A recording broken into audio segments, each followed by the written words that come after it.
Welcome to the Near Memo, a weekly conversation about search, social, and commerce. What happened, why it matters, and the implications for local. But let's move on to you. And you wanted to talk about sort of a Wired article and what that made you think about how companies should implement ChatGPT or AI capabilities and how they represent that to their audiences. Right. There were two things last week. One was this article from Wired, how Wired will use generative AI tools. And the other was, I think, from Lily Ray or maybe Aida Solis about people leaving the regenerate response from ChatGPT in the articles when they publish them. So you could search at Google on regenerate response and find all these articles that have been generated by ChatGPT. And in reading Wired, they talked specifically about generative tools in a public facing way. You know, they're not going to use text generators to public, for stories, text generated by AI. They're not going to use AI editing.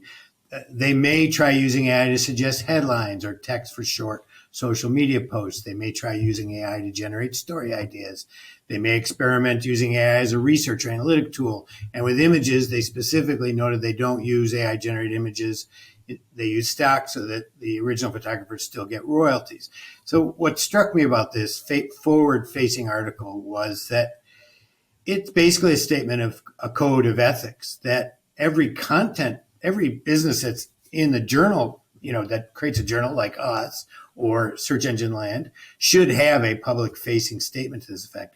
But it also struck me that every SEO firm, content firm, SEM firm, every marketing journal, probably every company needs both an internal guide and a forward facing statement of those values so that both employees know how to use this correctly and customers know what to expect. I mean, if you're going to use this to generate articles and then edit them heavily by hand, that's okay as long as you say it. Or maybe you don't do that, but as long you have to say it. I really think that there's a strong need for both internal guidance and a public statement to how you're using this so that the public isn't deceived by your creative skills or the value you're adding and how you're adding it. And I think it's important. And I think that the companies that do care will create both, an FAQ on how we use AI for reuse internally and externally. Yeah, I feel in fact, Greg, would you write one for this next week so we can get it up? I'll write one in real time right now. Yeah. We don't use AI for anything. Everything is human generated. There's our ethics. We use don't we use image generators? Oh yes, it's true. We do. I've used AI to generate some images, but they're all sourced. Okay, we will come up with an ethics statement in short order. But Tom, go ahead. You were going to say something. I was say, I feel like there's probably a lot of companies as they're exploring this, it's going to be pretty loose, right? Initially, everyone's going to just see what you can do with this. And then, there'll probably be kind of a rein in of like, okay, we need to, as Mike said, kind of set some parameters here and maybe be a little more open about how are we using it and define how we're using it.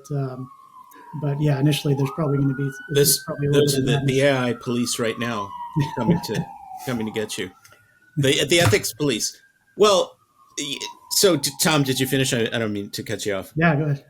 So I think it's really imperative for companies that are producing content or doing anything that's public facing or customer facing to really, really do this. I mean, I think if you're screwing around with putting AI interfaces on your tools internally, I think you need to give employees guidelines, but it's not as important, at least in the short term, to disclose that necessarily. I mean, unless you're misrepresenting your work to a customer, that's a different issue, right? So like somebody who is pretending that there are a lot of people working on a project and they're secretly it's all being done by tools, which will happen more and more. But, CNET got into a ton of trouble for coming out and saying, oh, we've been using AI to generate these articles on factual or explainer topics, and we vet them and we carefully fact check them. And then they were exposed for not having done that. And then they had a bunch of layoffs, which they claim is not related to the AI ChatGPT stuff.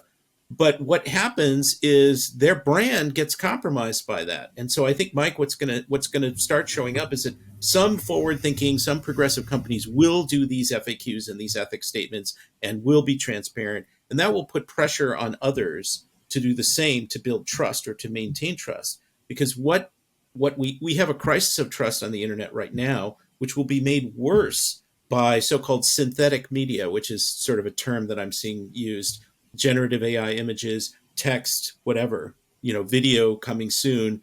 That this is all fake stuff, right? People in Gen Z, the buzzword for Gen Z is authenticity. Well, this is the opposite of authenticity, unless it's heavily, heavily human, curated or edited or whatever. And so I think there will be market pressure to do what you're describing eventually. Yeah, Mike. and like you said, I think we need to get there sooner rather than later. And the internal guidance I was talking about is on any customer-facing or forward-facing work, there needs to be internal guidance so that the employees don't violate the stated ethical terms. I mean, they need to understand what the values are and how to use it and how the company thinks they should use it. And that needs to be transparent to everybody, employees Well, and the public. let me be devil's advocate here in our last couple of minutes. So how is this different from Ahrefs or SEMrush, SEMrush, or any other kind of tool that's been used historically? Is there a distinction from the scenario that you described, sort of customer facing work, not public but customer work? Is there any sort of distinction that you can make between these kind of SEO tools and other tools that companies use versus this? I mean, if somebody's using like ranking tools for reporting, I have always felt that they have an obligation to explain that ranking tools don't show reality. They show some very thin slice of reality. Most companies don't do that. They just show the ranking tool. I mean, I've actually said that people shouldn't even use ranking tools, but in some ways, I suppose they are similar, could be similar crutches, but the better companies, one, report out to clients differently. They report on ROI, for example. And two, they understand that these are tools to guide. For example, in this case, we may try using AI to suggest headlines. Well, SEMrush or Ahrefs may be a guide to suggest content. I think use of those two, maybe, there's a situation where I don't know whether it's important to expose that decision publicly or not, that this is how the idea was generated. But obviously you need analytic tools to make some of these decisions. Is this content working? Is that content not working? And what keywords are people using? So you need analytic tools. So in some ways this is different than that, though, because this is generative, not analytic. I mean, I think if you're using this for analysis, I don't see it as important So to disclose that. Tom, before we go, do you want to say anything about any of this? I'm going to make one final comment. Well, the other thing I was just thinking was, or the extreme, does it go to the extreme where people just get so used to the AIs involved with things that they don't even care for that distinction? They just know there's probably some point of it involved. Of course, I guess it depends on what specifically you're talking about for what the involvement would be with the product or service, but it's just going to be so common that people may be just assuming that there's some involvement with it. Okay, question to you, yes or no answer. Should SEO firms that are starting to use AI disclose that to their clients somewhere on their website? Tom, Mike, yes or no? No qualifying. Yeah, yes. Yeah, it's like you got a privacy policy page and you got an AI policy page, right? That's kind of what you're.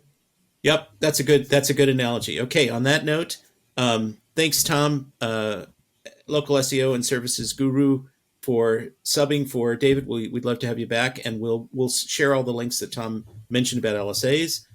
Thanks for listening again. Tell your friends. Did you vote, Greg? I didn't hear your vote. I'm a yes. Okay. I'm a yes. Right. I was asking the question, so I exempted myself, but I'm a yes. Thanks, everybody, and tell your friends, subscribe to our newsletter, and we'll be back next week, presumably with David, unless he extends his vacation further.